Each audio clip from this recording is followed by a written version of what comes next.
Saudara, untuk membahas atas kasus ledakan di SMA Negeri 72 Jakarta, sudah bergabung bersama kami Wakapolri periode 2013-2014 Komjen Purnawirawan Ogro Seno. Selamat malam Pak Ogro, apa kabar? Selamat malam, kabar baik, Mbak. Oke, Pak Ogro, ini kasus ini tuh melibatkan anak berhadapan dengan hukum. Nah, bagaimana metode penanganannya? Ya, hari terminan kekerasan dalam kehidupan sosial masyarakat itu kan mewarnai perkembangan kejiwaan anak-anak. Ya, jadi kuncinya sebetulnya komunikasi, komunikasi dalam sekolah, komunikasi di luar sekolah, komunikasi di keluarga.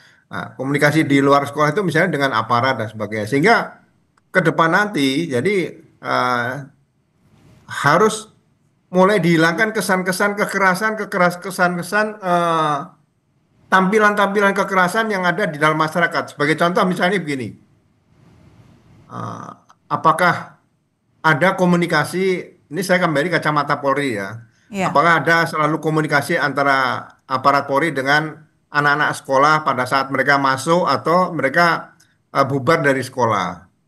Sehingga kalau ada aparat polisi yang lewat mampir sebentar situ atau kadang-kadang masuk ke sekolah memberikan sedikit arahan, ini hubungan antara guru, antara pelajar atau siswa dengan aparat keamanan ketertiban masyarakat yang mengemban tugas sebagai pelindung, pengayom, pelayan dan pemelihara Kamtimas itu tidak lagi hanya dicerminkan dengan penangkapan, penahanan, pemukulan, dan kekerasan dan sebagainya. Ini mungkin harus diciptakan ke depan.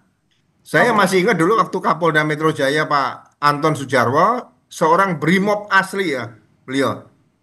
Tapi kebijakannya sangat manusia, sangat humanis. Contoh, dulu di Binmas Polda Metro Jaya itu ada satuan tugas pembinaan remaja, mahasiswa, pelajar, dan pemuda. Sekarang tidak ada lagi seperti itu. Jadi mungkin Binmas karena fungsinya banyak lebih ke satpam sehingga urusan dengan remaja, mahasiswa, pelajar, dan pemuda ini hilang. Ya, ke depan nanti saya berharap hal-hal seperti yang terjadi di SMA Negeri 72 Kelapa Gading Jakarta Utara ini jangan sampai terjadi lagi dengan Ya. mengefektifkan tadi. Kalau hanya dengan peraturan Mendikdasmen tadi yang sampaikan akan ada terus, itu solusinya terlalu lama. Jadi sekali lagi yang perlu dibangun adalah komunikasi, ya. Oke. Sebagai contoh juga saya dilihat di Amerika. Di Amerika itu ada polisi universitas atau university police. Sehingga masyarakat mau bicara dengan polisi kapan saja bisa bicara di situ. Seperti itu, Mbak. Oke, metode pendekatannya ini dilakukan komunikasi dan dilakukan secara humanis. Tapi pendekatan yang seperti apa untuk bisa mengungkapkan motif ini begitu? Ya, aturan-aturan intern sekolah harus ditegakkan. Misalnya begini, saat saya SMA itu ada kawan yang pada saat kepala sekolah memberikan pelajaran itu dengan berbicara sendiri langsung dipanggil dan diberi skorsing selama 1 minggu. Karena diberikan skorsing 1 minggu, dia kesulitan sendiri. Bisa-bisa suatu saat nggak naik kelas seperti itu. Nah, sanksi seperti ini harus ditegakkan. Jangan dengan pukulan dan sebagainya. Karena ini anak-anak seperti itu. Jadi sekali lagi, kesan-kesan kekerasan, pendekatan dengan kekerasan ini harus benar-benar dihindarkan terhadap anak-anak yang masih berada dalam dan area pendidikan dasar dan menengah tadi di situ. Oke, sampai sekarang memang penyelidikan masih dilakukan oleh polisi. Dan sejauh ini Kapolri bilang baru satu terduga pelaku yang berstatus anak berhadapan dengan hukum. Nah, analisa Anda, Pak Ogro, bagaimana pola yang dirancang terduga pelaku atas peristiwa ini? Ya, ini kan anak-anak persoalan anak berhadapan dengan hukum nih.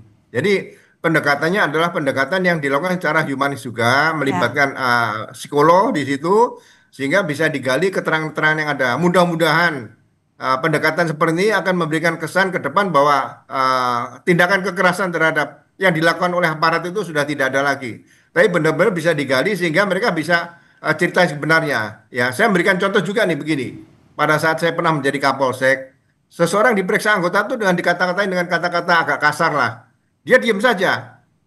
Tapi karena dia sebagai pelapor waktu itu dan diduga dia pelaku penggelapan uang lah. Akhirnya saya ajak makan karena bulan puasa, makan sahur. Saya ajak makan sahur aja. Nah, dia Ya, cerita apa? oke. Metode pendekatan itu yang diharapkan nanti bisa dilakukan oleh polisi begitu. Tapi Ya, kalau terkait dengan peristiwa ini, Pak Ogro, analisa Anda bagaimana pola yang dirancang terduga pelaku ini? Karena kalau melihat peristiwanya ini menjadi sesuatu hal yang tak biasa begitu, bahkan dilakukan di lingkungan sekolah, bahkan ada senjata juga yang dibawa. Nah, ini bagaimana pola yang dirancang terduga pelaku dari sini? ya. Ini motifnya kan belum terungkap. Pelaku masih jadi korban juga. Modus operandinya mungkin jelas tadi bahwanya beberapa gambar CCTV dan sebagainya. Sehingga motif ini harus benar-benar bisa diungkap, jangan sampai dilakukan dengan tindakan-tindakan yang akhirnya memberikan dia secara defensif tidak akan memberikan keterangan. Nah, ini harus digali sebanyak-banyaknya, jangan sampai terjadi hal ini menjadi suatu pola. Kita bisa membaca kejadian di beberapa negara di Amerika, negara bagian ya kan, penggunaan senjata api, menembak anak-anak sekolah dan sebagainya. Nah, ini justru ke depan hal-hal seperti ini diputus jangan sampai terjadi lagi di beberapa sekolah yang ada di Jakarta maupun di seluruh kota-kota di Indonesia seperti itu.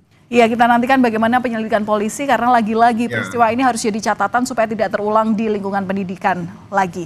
Terima kasih sudah berbagi pandangan bersama kami di Kompas Malam Kompas TV. Wakapolri periode 2013-2014, Komjen Purnawirawan Ogro Seno. Salam sehat selalu, Pak Ogro. Selamat malam.